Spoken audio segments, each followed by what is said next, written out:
4,000 ಕೋಟಿಯ ಮೂಡಾ ಹಗರಣವನ್ನು ಖಂಡಿಸಿ ಮೈಸೂರಿನಲ್ಲಿ ಆಯೋಜಿಸಿದ್ದ ಪ್ರತಿಭಟನಾ ಸಭೆಗೆ ತೆರಳುತ್ತಿದ್ದ ಬಿಜೆಪಿ ರಾಜ್ಯಾಧ್ಯಕ್ಷರಾದ ಬಿವೈ ವಿಜಯೇಂದ್ರ, ವಿಪಕ್ಷ ನಾಯಕರಾದ ಆರ್ ಅಶೋಕ್ ಸಹಿತ ಹಲವು ನಾಯಕರನ್ನು ಬೆಂಗಳೂರಿನಲ್ಲಿಗೆ ಬಂಧಿಸಿದ ಕಾಂಗ್ರೆಸ್ ಸರ್ಕಾರದ ವಿರುದ್ಧ ದಕ್ಷಿಣ ಕನ್ನಡ ಜಿಲ್ಲಾ ಬಿಜೆಪಿ ಕಚೇರಿ ಬಳಿ ಪ್ರತಿಭಟನೆಯು ನಡೆಯಿತು.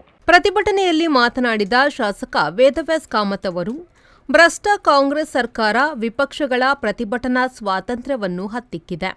ಸಿದ್ದರಾಮಯ್ಯ ನೇತೃತ್ವದ ಸರ್ಕಾರದ ಸರ್ವಾಧಿಕಾರ ಧೋರಣೆಯ ಮೂಲಕ ರಾಜ್ಯದಲ್ಲಿ ಅಘೋಷಿತ ತುರ್ತು ಪರಿಸ್ಥಿತಿಯ ವಾತಾವರಣ ನಿರ್ಮಾಣವಾಗಿದೆ ಎಂದರು. ನಮ್ಮ ಪ್ರತಿಭಟನೆ ನಡೆಯಲಿಕ್ಕಿದೆ, ಅದಕ್ಕೆ ಯಾರಿಂದಲೂ ತಡೆಯಲಿಕ್ಕೆ ಸಾಧ್ಯ ಇಲ್ಲ. ನೀವು ಕೇಸುಗಳು ಶಾಸಕರ ಮೇಲೆ ಹಾಕಿ,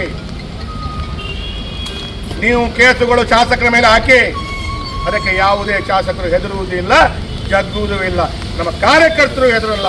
ಅದಕ್ಕಾಗಿ ನಿಮಗೆ ಇವತ್ತು ಹೇಳಲಿಕ್ಕೆ ಬಯಸ್ತಾ ಇದ್ದೇನೆ, ನಿಮಗೆ ಮಾನ ಮರ್ಯಾದೆ ಇದೆ, ರಾಜೀನಾಮೆ ಬಿಟ್ಟುಕೊಟ್ಟು ಇಲ್ಲಿಂದ ತೊಲಗಿ ಅಂತ ಹೇಳುವಂಥ ಮಾತನ್ನು ಹೇಳ್ತಾ, ಈ ಪ್ರತಿಭಟನೆ ಇವತ್ತು ನಮ್ಮ ವಿಜೇಂದ್ರ ಅವರನ್ನ ಬಂಧನ ಮಾಡಿದಂಥ ಪ್ರತಿಭಟನೆ, ಈ ಪ್ರಜಾಪ್ರಭುತ್ವ ನೀವು ಮಾಡಿದಂಥ ಹತ್ಯೆ, ಇದನ್ನ ಭಾರತೀಯ ಜನತಾ ಪಾರ್ಟಿ ಇಡೀ ರಾಜ್ಯದ ಜನತೆ ಕ್ಷಮಿಸಲ್ಲ ಅಂತ ಹೇಳುವಂಥ ಮಾತನ್ನು ಹೇಳ್ತಾ ಎಲ್ಲರಿಗೂ ಎಚ್ಚರಿಕೆ ಮಾತನ್ನು ಕೊಡ್ತಾ ನನ್ನ ಮಾತುಗಳನ್ನು ಹೇಳ್ತಾ ಇದ್ದೇನೆ.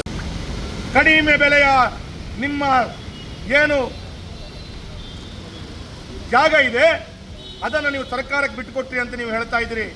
ಅವರು ವಸೂಲಿ ಮಾಡಿಕೊಂಡ್ರು ಅಂತ ಹೇಳುವಂಥ ರೀತಿಯಲ್ಲಿ ಹೇಳ್ತಿದ್ರಿ. ಇವತ್ತು ಅದಕ್ಕೆ 10 ಪಟ್ಟು 50 ಪಟ್ಟು ದುಪ್ಪಟ್ಟು ಬೆಲೆ ಇರುವಂಥ ಜಾಗವನ್ನು ನೀವು ಪಡ್ಕೊಂಡಿದ್ರಿ. ನೀವು ಪ್ರಾಮಾಣಿಕರಾಗಿದ್ದರೆ ನೀವು ಹೇಳಬೇಕಿತ್ತು, ನಾನು ಕೊಟ್ಟ ಬೆಲೆಗೆ 100 ಪಟ್ಟು ಅಧಿಕ ಬೆಲೆಯ ಜಾಗವನ್ನು ನನಗೆ ಕೊಡ್ತಾ ಇದ್ದೀರಿ, ಬೇಡಪ್ಪ ನನಗೆ ಅಷ್ಟು ಬೆಲೆಯ ಜಾಗ, ನನಗೆ ನನ್ನ ಜಾಗದ ಬೆಲೆ ಎಷ್ಟು ಮಾತ್ರ ಮೌಲ್ಯದ ಜಾಗವನ್ನು ನನಗೆ ಬೇರೆ ಕಡೆ ನೀವು 50-50 ಅನುಪಾತದಲ್ಲಿ ಕೊಡಿ ಅಂತ ಹೇಳ್ಬೋದಿತ್ತು.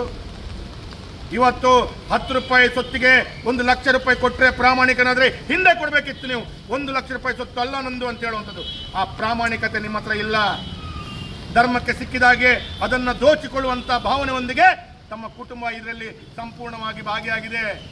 ಅದಕ್ಕಾಗಿ ಇಷ್ಟೊಂದು ದೊಡ್ಡ ಬ್ರಹ್ಮಾಂಡ ಭ್ರಷ್ಟಾಚಾರವನ್ನ ಭಾರತೀಯ ಜನತಾ ಪಾರ್ಟಿಯ ನಮ್ಮ ರಾಜ್ಯದ ಅಧ್ಯಕ್ಷರು ವಿಜೇಂದ್ರ ಅವರ ನೇತೃತ್ವದಲ್ಲಿ ಪ್ರತಿಭಟನೆ ಮಾಡಿದ್ರೆ, ಆ ಪ್ರತಿಭಟನೆಯನ್ನು ಕೂಡ ಅಧ್ಯಕ್ಷರು ಪ್ರಯತ್ನ ಮಾಡ್ತಾ ಇದ್ದಾರೆ. ಪ್ರತಿಭಟನೆಯಲ್ಲಿ ಜಿಲ್ಲಾಧ್ಯಕ್ಷ ಸತೀಶ್ ಕುಂಪಲ, ಶಾಸಕ ಹರೀಶ್ ಪೂಂಜಾ, ಮಾಜಿ ಎಂಎಲ್ಸಿ ಕ್ಯಾಪ್ಟನ್ ಗಣೇಶ್ ಕಾರ್ಣಿಕ್, ಮಾಜಿ ಮೇಯರ್ ಪ್ರೇಮಾನಂದ ಶೆಟ್ಟಿ, ನಂದನ್ ಮಲ್ಯ ಸಹಿತ ಅನೇಕರು ಉಪಸ್ಥಿತರಿದ್ದರು.